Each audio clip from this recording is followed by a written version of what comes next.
cómo hacer frente a tus enemigos. ¿Cuántos de los que están aquí tienen enemigos? Levanten la mano los que tienen enemigos. ¿El resto no? Bueno. Raro, ¿no?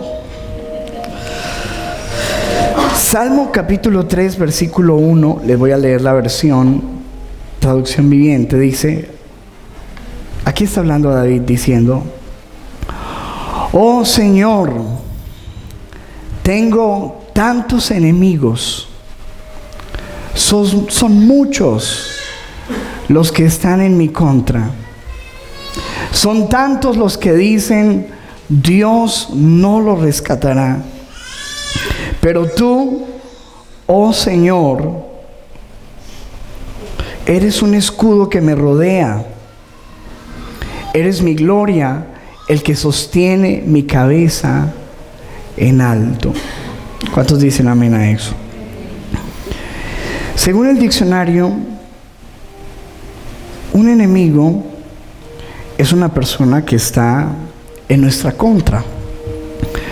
Es una persona que se te opone, es una persona que desea tu mal, es una persona que te odia o quiere hacerte daño, que te hace la guerra, que está en contra de tus ideas, de tus opiniones, de todo lo que haces. Esos son enemigos según el diccionario. Todos tenemos enemigos. Hay gente que no levantó la mano, pero escúcheme. Si tuvo enemigos Jesús, que vino a esta tierra y vivió una vida perfecta,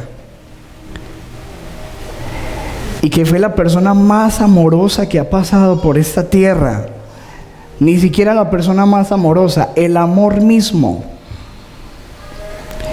y estuvo rodeado de enemigos. Si Jesús tuvo enemigos, pues ¿qué diremos de nosotros que somos seres tan imperfectos con tantas situaciones? ¿Por qué tenemos enemigos? Tenemos enemigos porque primero, pues no somos del agrado de todo el mundo. Como dicen por ahí, uno no es monedita de oro para caerle bien a todo el mundo, ¿cierto?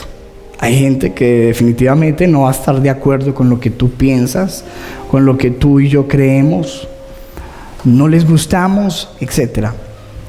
Y eso muchas veces trae enemistad. Otras veces tenemos enemigos porque en algún momento en una relación que tenemos o teníamos, hubo un problema, una circunstancia, una dificultad, una situación, y esa situación hizo que se creara una enemistad, que muchas veces el amor o el afecto que había se convierta en odio. Por ahí dicen que el amor al odio no hay sino un solo pasito. ¿Por qué tenemos enemigos?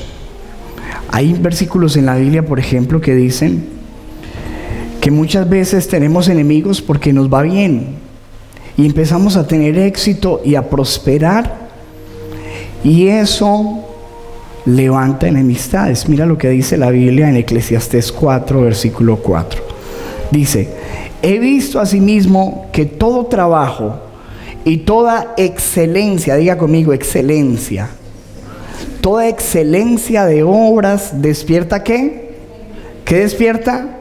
La envidia del hombre contra su prójimo. Entonces lo que la Biblia me dice es que muchas veces, a razón de que tú eres una persona que estás viviendo en excelencia, que empiezas a prosperar, que Dios te empieza a bendecir, pues muchas personas se van a levantar con envidias y enemistad. Entonces tenemos enemigos porque simplemente hay gente que no le gustamos o no somos de su agrado, por cosas y pleitos y situaciones que pasan, por éxito, aún inclusive, mira esta, muchas veces pasa lo que le pasó al apóstol Pablo. Mira lo que dice él en Gálatas capítulo 4, 16. Dice: y ahora resulta que por decirles la verdad, me he vuelto su enemigo. Mira lo que está diciendo el apóstol Pablo, que la gente lo estaba considerando su enemigo. ¿Por qué? Por decirles la verdad. Juan el Bautista le cortaron la cabeza por decir la verdad. Jesucristo vino y dijo la verdad y ganó enemigos. Muchas veces la verdad, en vez de traer amigos, nos levanta enemigos. Así que es muy fácil uno ir en el camino de la vida levantando enemigos. Y muchas veces, como lo predicábamos hace 8 días, hablamos de los odios ocultos, enemigos hasta que uno ni siquiera se da cuenta, pero que están ahí.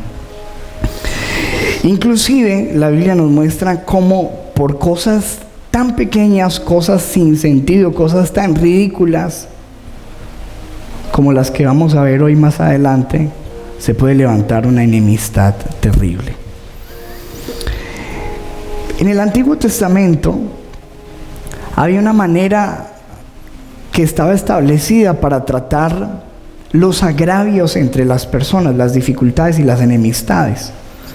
La Biblia dice en Éxodo 21:24, y esta es llamada la ley del talión: ojo por ojo, diente por diente, mano por mano, pie por pie, quemadura por quemadura, herida por herida y golpe por golpe. O sea que si usted me da un golpe, yo le daba otro. Talión significa igual, semejante. O sea que lo que yo recibo, eso doy. Si una persona me trata mal, yo tenía el derecho de tratarle igual. Si una persona me hería o dañaba o mataba a un animal mío o me hacía algo, yo estaba en el derecho de hacerle lo mismo. Esa era la manera de tratar los agravios y las situaciones en la antigüedad. Pero cuando llega Jesús aquí a la tierra, empieza a traer una revolución en el pensamiento, en las ideas, aún en la ley, diciendo lo siguiente. Mateo 5, versículo 38. Con una autoridad impresionante, Jesús se para y les dice a la gente: oísteis que fue dicho. Esa era la antigüedad. Oísteis que fue dicho ojo por ojo, diente por diente. Y dice: pero yo les digo. Tremendo eso, porque ¿qué autoridad tenía Jesús para decir eso? Toda, siendo Dios hecho hombre, ¿cierto? Yo, su Salvador, su Redentor, el Rey de este reino, de los cielos, yo les digo: no resistan al que es malo. Antes, a cualquiera que te hiera en la mejilla derecha, según la ley antigua, ¿qué había que hacer con el que le hería a uno la mejilla derecha? Tome y dele lo mismo, ¿sí o no? Pero Jesús dice: yo les digo, y esa es la autoridad de Dios, le dice: yo les digo que al que le hiera la mejilla derecha, le pongan la otra. Y al que quiera ponerte a pleito y quitarte la túnica, déjale también la capa. Y a cualquiera que te obligue a llevar carga por 1 milla, ve con él 2. Al que te pida, dale. Y al que quiera tomar de ti prestado, no se lo rehuses. Oísteis que fue dicho: amarás a tu prójimo y aborrecerás a tu enemigo. Aborrecerás a tu enemigo. Eso es lo que había que hacer antes. Pero ahora viene Jesús y dijo: pero yo les digo.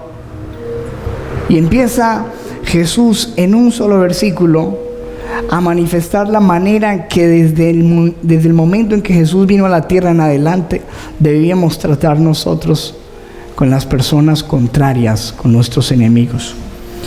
Y dijo: yo les digo, amen a sus enemigos, bendigan a los que los maldicen, hagan bien a los que los aborrecen y oren por los que les ultrajan y los persiguen.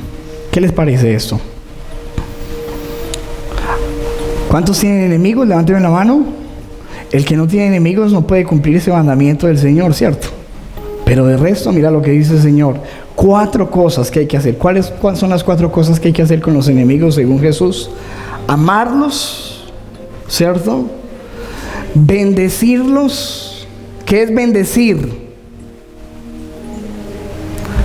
Hablar bien, ¿cierto?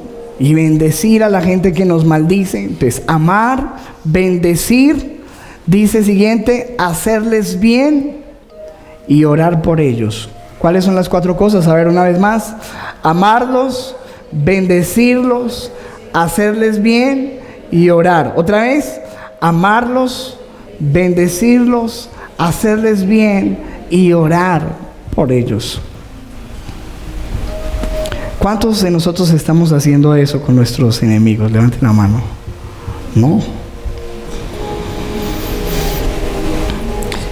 ¿Para qué? Y dice en el versículo 45 la razón. Dice, para que seáis hijos de vuestro Padre que está en los cielos. O sea, Dios quiere que todo lo que nosotros hagamos en esta tierra manifieste que nosotros somos sus hijos. Amén. Que somos sus hijos. Y como somos hijos de Dios, no hacemos lo que hacen todas las personas, ni vivimos bajo los estándares de las diferentes personas, sino que nosotros tenemos que cada día mostrar en nuestro vivir, en nuestro accionar, que somos hijos del Padre. Dice, para que seáis hijos de vuestro Padre que está en los cielos, que hace salir sobre su sol sobre malos y buenos, y que hace llover sobre ¿quién? Sobre justos e injustos. Lo que me está diciendo es que el Padre que nosotros tenemos es un Dios que también tiene enemigos aquí abajo. ¿Cierto que sí? Hay gente que blasfema a Dios, que habla en contra de Dios. Sin embargo, Dios hace salir su sol sobre ellos todos los días también. Dios no hace acepción de personas. ¿Qué tal que saliera el sol solamente para los buenos o para los cristianos? Dios hace salir su sol para los cristianos y para los que no lo son. Y hace que la tierra produzca para los buenos y para los malos. Y hace que llueva sobre justos e injustos.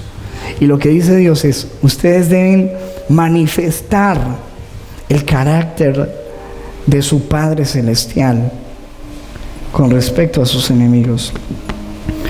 Porque si ustedes aman, versículo 46, a los que los aman, ¿qué recompensa tendrán?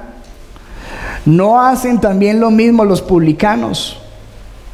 La persona más malvada, la persona más injusta del mundo, aún así dice la Biblia, no le es difícil amar a los que le aman.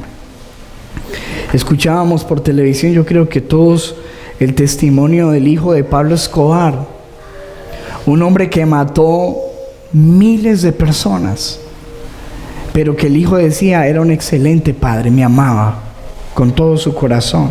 Para mí es el mejor padre que puede haber existido. Porque cualquiera, hasta el más malvado, le es fácil amar a los que le aman. Amar a su papá, a su mamá, a sus hijos, cualquiera hace eso. Pero Dios nos llama a nosotros a ir a otro nivel, donde quiere que nosotros empecemos a amar a nuestros enemigos. Los que hablan mal, los que nos chismean, los que nos hacen la competencia, los que están en contra nuestra, los que nos maldicen. Y dice, y si ustedes saludan a sus hermanos solamente, ¿qué hacen de más? ¿No hacen también así los gentiles? Saludar a los que nos saludan, lo más fácil. Saludar a los hermanos en la iglesia. Pero ¿qué tal saludar a ese vecino que nos coloca el sonido a todo volumen, que no nos deja dormir? Saludar a ese que saca al perro a que se haga popó en la puerta de nosotros. Eso es otro nivel, ¿sí o no? Dios dice, ahí es donde está realmente la manifestación del carácter de que tú eres un hijo de Dios. Cuando empiezas a sobrepasar esos límites de lo normal, de saludar al que me saluda, de amar al que amo, y empiezas a ir más allá, a amar a tus enemigos y a saludar a los que no te saludan. Hasta los saludos mira a Dios, ¿o no?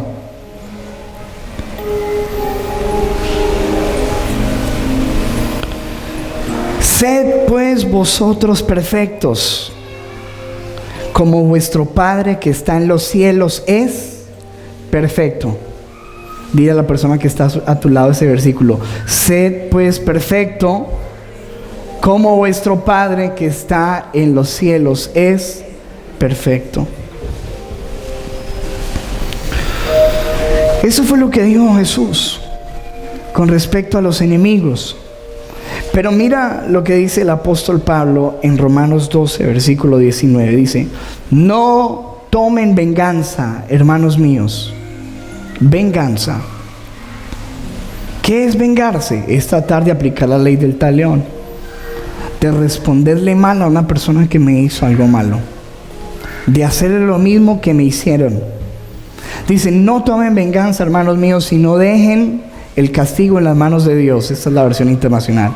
Porque está escrito: mía es la venganza, yo pagaré, dice el Señor. Antes bien, si tu enemigo tiene hambre, ¿qué dice la Biblia? Dale de comer. Si tiene sed, dale de beber. Actuando así, harás que se avergüence de su conducta. ¿Qué tal si leemos ese versículo juntos? A ver, 1, 2, 3, como dice: antes bien, si tu enemigo tiene hambre, dale de comer. Si tiene sed, dale de beber.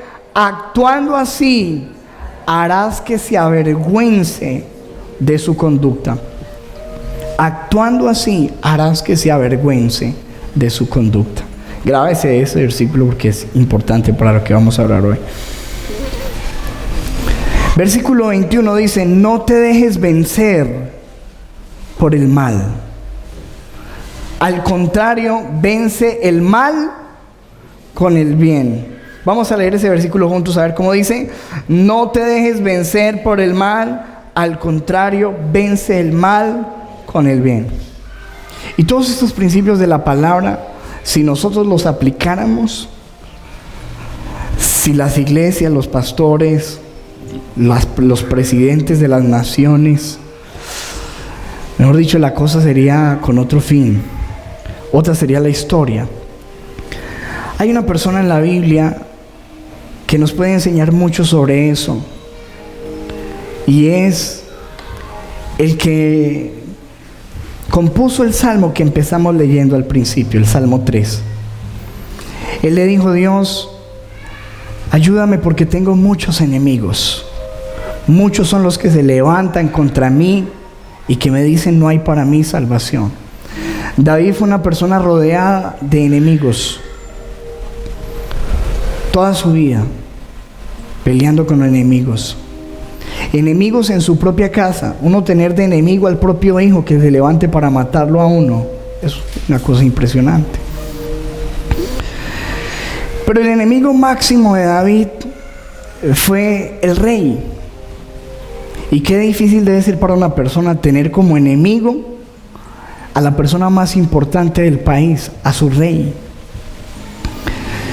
Y quiero que leamos ahí en 1 Samuel 18, versículo 6, porque yo quiero que observemos por la palabra la manera más ridícula e infantil como se puede levantar una enemistad. Fíjate, 1 Samuel 18, 6 dice: aconteció, ustedes saben la historia, Saúl era el rey, vino David a su palacio, lo quería, lo amaba. David era un soldado de Saúl. Se levantó un gigante, Goliat, y cuando David mata a ese gigante, viene al palacio y mira lo que pasó. Dice: aconteció que cuando volvían ellos, cuando David volvió de matar al filisteo, salieron las mujeres de todas las ciudades de Israel cantando y danzando para recibir al rey Saúl, con panderos, con cánticos de alegría y con instrumentos de música. Y cantaban las mujeres que danzaban y decían: Saúl hirió a sus 1000 y David a sus 10,000. Un canto, una barrita de porristas ahí, que se levantaron a hacer una porrita ahí a que el muchacho que venía de ganar una victoria. Saúl mató a 1000 y David a sus 10,000. Ya, con eso. Un canto ridículo fue lo que causó el peor enemigo de David toda su vida. Un canto de unas muchachas fue lo que hizo que David pasara toda la mayor parte de su vida huyendo y escondido por un cántico de unas muchachas. Mira cómo se puede levantar una enemistad, porque David gozaba del afecto del rey, el rey lo quería mucho, pero por este cántico entró la perversidad al corazón del rey. Mira lo que dice, versículo 8. Y se enojó Saúl en gran manera. Se enojó por el cántico de las muchachas. ¿Era culpa de David? ¿Por qué no se enojó contra las porristas y le mandó a cortar la cabeza toda? ¿Cierto? Pero mira lo que pasa. Se enojó Saúl en gran manera y le desagradó este dicho. Y dijo, mira los niños, a David dieron 10,000 y a mí 1,000. No le falta más que el reino. Se sintió amenazado por un canto de unas muchachas. Versículo siguiente. Y desde aquel día, Saúl no miró con buenos ojos a David. ¿Desde cuándo? Desde ese día. Desde que escuchó ese cántico. Desde ese día nunca lo pudo volver a ver igual. Y mira qué peligroso esto, porque lo que dice la Biblia que en el versículo siguiente es muy grave. Dice, y aconteció al otro día que un espíritu malo de parte de Dios tomó a Saúl. ¿Cuándo? Al otro día de que le entraron los celos. Se le metió un espíritu a Saúl. Y él desvariaba en medio de la casa. Y David tocaba con su mano como los otros días. Y tenía Saúl la lanza en la mano. Y él tocándole ahí, remolineando ahí con la... Y dice, versículo 11, y arrojó Saúl la lanza diciendo, enclavaré a David a la pared. Pero David lo evadió 2 veces, le tiró 2 veces a matar.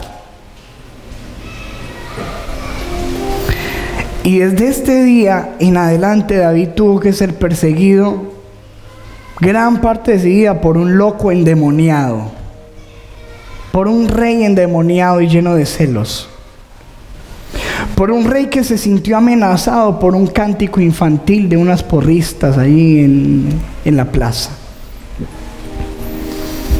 Versículo 12 dice, mas Saúl estaba temeroso de David, por cuanto Jehová estaba con él y se había apartado de Saúl. Sentía envidia también, porque él veía que David estaba progresando, que contaba con la bendición de Dios y que él ya no tenía la presencia de Dios. Desde ese día empezó la vida de David a convertirse en un infierno, de tal manera que David tuvo que salir huyendo del palacio y estarse escondiendo, como lo hablamos en estos días, por cuevas, por montañas, de escondite en escondite por mucho tiempo. Pero hay un episodio que a mí me parece fascinante, que nos ilustra mucho lo que hizo David con su enemigo. Quiero que vayamos allí a 1 Samuel capítulo 24, 2. Les voy a leer la Nueva Versión Internacional, ahí está en las pantallas, dice: entonces Saúl tomó consigo 3 batallones de hombres, 3 batallones para perseguir a una persona, 3 batallones de hombres escogidos de todo Israel, y se fue por los peñascos de las cabras en busca de David y de sus hombres. Por el camino llegó a un redil de ovejas, y como había una cueva en el lugar, entró allí para hacer sus necesidades. O sea que entró a hacer, ¿cierto? Ahí entró el rey a hacer sus necesidades, y da la casualidad que David estaba escondido en el fondo de esa cueva. Casi que lo saca a todos de esa cueva, pero allí estaba David escondido y el muchacho llega ahí, el rey, a hacer sus necesidades. Al levantarse la túnica, ahí lo cogió. Versículo siguiente. Cuando él entra ahí, todos los soldados, los amigos de David le dicen: hermano, vea cómo se lo puso Dios. Véalo como lo tiene. Imagínate. Le dijo, mira lo que le dijeron. Y esto le dijeron: en verdad, hoy se cumple la promesa que te hizo el Señor cuando te dijo: yo pondré a tu enemigo en tus manos para que hagas con él lo que mejor te parezca.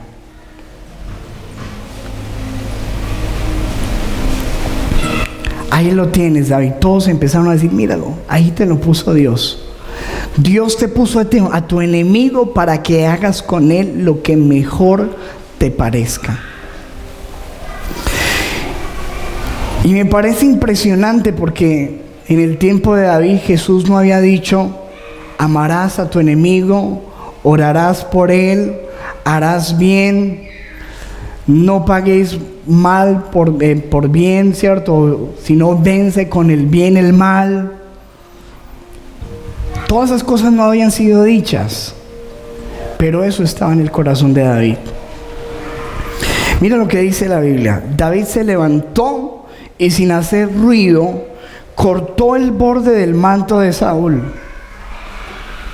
Le cortó un poquito de la túnica. Versículo 5 dice: pero le remordió la conciencia por lo que había hecho. Se sintió mal por solamente haberle cortado un pedacito del vestido. Se sintió mal por eso. Versículo 6: y les dijo a sus hombres: que el Señor me libre de hacerle al rey lo que ustedes sugieren.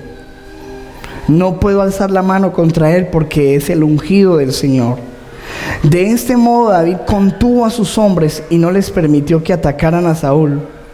Pero una vez que éste salió de la cueva para proseguir su camino, David lo siguió gritando: majestad, majestad. Saúl miró hacia atrás y David, postrándose rostro en tierra, se inclinó y le dijo: ¿por qué hace caso su majestad a los que dicen que yo quiero hacerle daño? Usted podrá ver con sus propios ojos que hoy mismo, en esta cueva, el Señor lo había entregado en mis manos. Mis hombres me incitaban a que lo matara, pero yo respeté su vida y dije: no puedo alzar la mano contra el rey porque es el ungido del Señor. Padre mío, mire el trato que le daba. Mire usted el borde de su manto que tengo en la mano. Yo corté este pedazo, pero a usted no lo maté. Reconozca que yo no intento hacerle mal ni traicionarlo. Usted, sin embargo, me persigue para quitarme la vida, aunque yo no le he hecho ningún agravio. Que el Señor juzgue entre nosotros dos y que el Señor me vengue de ustedes. ¿Se acuerda lo que decía el apóstol Pablo? No es de ustedes la venganza, déjenle todo a Dios. Y eso es lo que estaba haciendo David. Digo, que el Señor juzgue lo que está pasando entre nosotros dos y que el Señor me vengue de usted, pero mi mano no se alzará contra usted. Que sea el Señor quien juzgue y dicte la sentencia entre nosotros dos, que examine mi causa y me defienda y me libre de usted. Cuando terminó de hablar David, Saúl le preguntó: David, hijo mío, pero si eres tú quien me habla. Y escuche, y alzando la voz, se echó a llorar. ¿Qué dice la Biblia que va a pasar cuando nosotros hagamos bien a nuestros enemigos?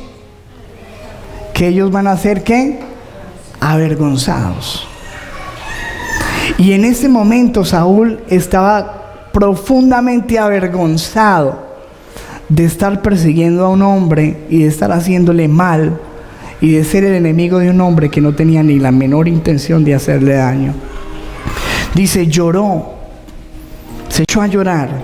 Y el versículo 17 dice, has actuado mejor que yo, continuó Saúl. Me has devuelto bien por mal. ¿Qué fue lo que enseñó el apóstol Pablo? Venzan con el bien el mal. Dice, me has devuelto bien por mal.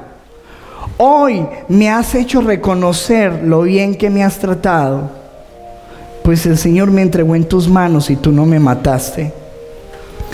¿Quién encuentra a su enemigo y le perdona la vida? Que el Señor te recompense por lo bien que me has tratado hoy. Y empieza a bendecir a David. Ahora me doy cuenta, esta es la versión traducción viviente, ahora me doy cuenta de que ciertamente tú serás el rey y de que el reino de Israel prosperará bajo tu gobierno. ¿Qué le parece a usted eso? Júrame entonces por el Señor que no exterminarás mi descendencia ni borrarás el nombre de mi familia.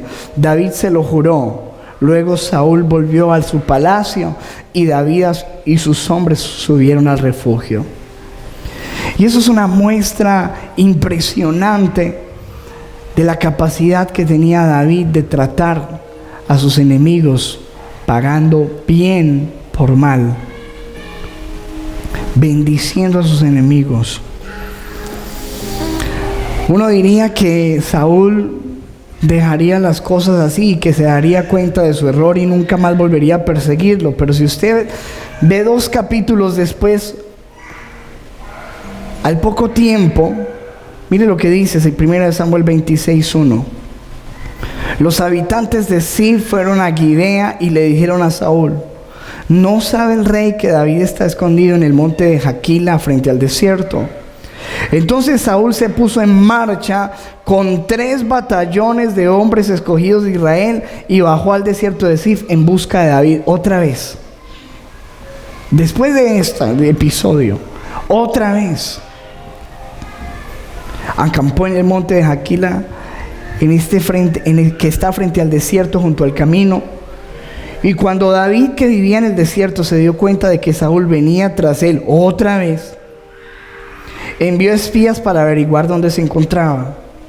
Luego se dirigió al campamento de Saúl, el rey, y observó el lugar donde dormían Saúl y Abner, que era el comandante del ejército, jefe del ejército de Saúl, que estaba dentro del campamento, y el ejército que lo rodeaba. Entonces David les preguntó a Ahimelech elitita y a Abisai, hijo de Sarbia, hermano de Joab, ¿quién quiere venir conmigo al campamento de Saúl? Yo voy contigo, respondió Abisai. David y Abisai llegaron esta noche y vieron a Saúl como dormido, lo cogieron dormido allá a su enemigo. Y no solamente Saúl, sino que todo el ejército estaba dormido. En medio del campamento, con su lanza hincada en tierra a su cabecera, Abner y el ejército estaban acostados a su alrededor. Y volvió la misma situación. Dios le puso a su enemigo otra vez dormido para que David hiciera con él lo que quisiera. Solamente que David enterrara su lanza sobre este hombre y desde ese momento él sería el rey. Una persona más ambiciosa hubiera buscado cualquier oportunidad para matar al rey, sabía que seguía a él. Y otra vez vuelve la tentación, le dice la persona que lo acompañó, ese guerrero que acompañó a David, le dice, hoy, versículo 8, hoy ha puesto Dios en tus manos a tu enemigo, le dijo Abisai a David, déjame matarlo, ya que tú no lo quieres matar, déjame que yo lo mate. De un solo golpe de lanza lo dejaré clavado en el suelo y no tendré que rematarlo.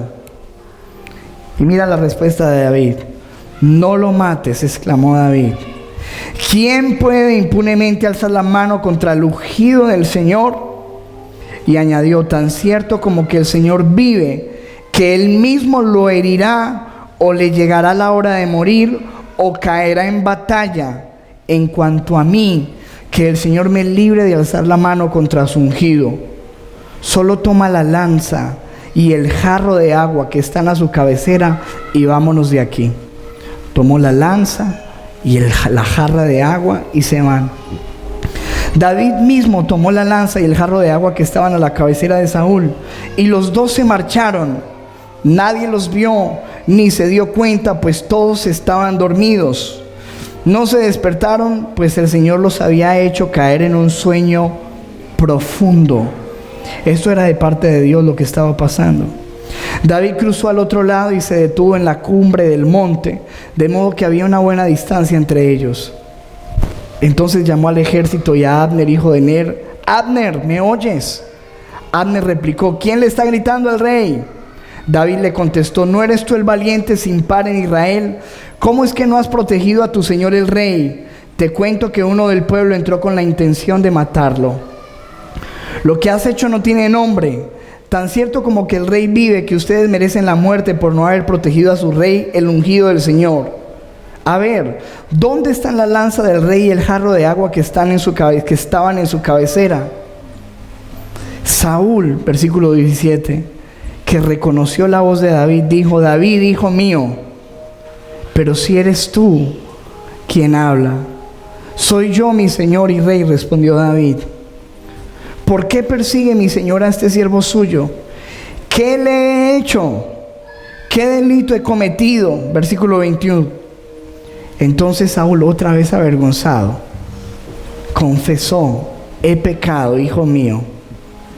Vuelve a casa y ya no trataré de hacerte daño, porque hoy has valorado mi vida.